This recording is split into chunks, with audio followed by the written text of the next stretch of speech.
বুড়ি ছিল। তার মতো এমন গরিব কেউ কখনো দেখিনি। ভিক্ষা করে সে যে কোটি চাল পেত, ভাত রেঁধে চারটি বা রাতের বেলা খেত, বাকিগুলি পরদিন সকালের জন্য জল দিয়ে রাখতো। সব দিন পান্তা ভাত খেত বলে তার নাম ছিল পান্তাবু। একবার সেই গায়ে এক চোর এসে উপস্থিত। বুড়ি পান্তার সন্ধান পেয়ে সে রোজ রোজ তা খেতে লাগলো। চোরের জ্বালায় বেচারি তো অস্থির। একদিন বুড়ি রাজার কাছে নালিশ করতে চলল। যেতে যেতে পথে দেখলো একটা বেল পড়ে রয়েছে। বেল জিজ্ঞাসা করলো, বুড়ি বুড়ি কোথায় যাচ্ছ? চোরে পান্তা খেয়েছে তাই রাজার কাছে নালিশ করতে যাচ্ছি। ফিরে যাবার সময় আমায় নিয়ে যেও। আচ্ছা। কিছু দূরে গিয়ে বুড়ি দেখলো একটা শিঙি মাছ। মাছ বলল, বুড়ি বুড়ি কোথায় যাচ্ছ? চোরে পান্তা খেতে রাজার কাছে নালিশ করতে যাচ্ছি। আচ্ছা থাকো।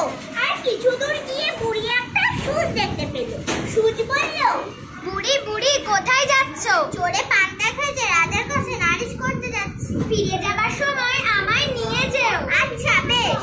আরো কিছু দূরে গিয়ে বুড়ি দেখলো একখানা ছুরি পড়ে আছে।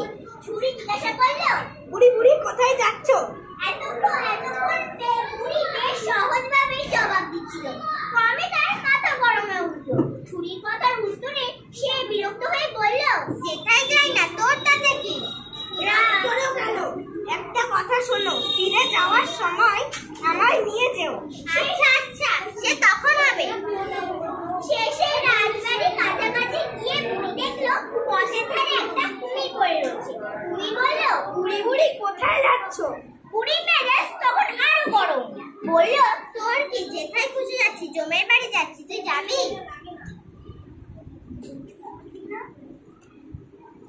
বাপরে বাপ, এবার একেবারে যে আগুন। বলছি কি, ফিরে যাওয়ার সময় আমায় নিয়ে যেও। বেশ, দেখা যাবে।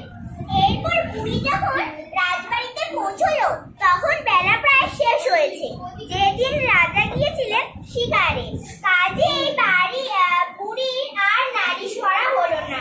ফিরবার পথে সে সেই কুমির, ছুরি, সূচ, শিঙি মাছ ও বেল নিয়ে এলো। শিঙি মাছ বলল, বেল আমায় আগুনের ভিতর রাখো। সূচ আমার দেয়ালে পুঁতে রাখো।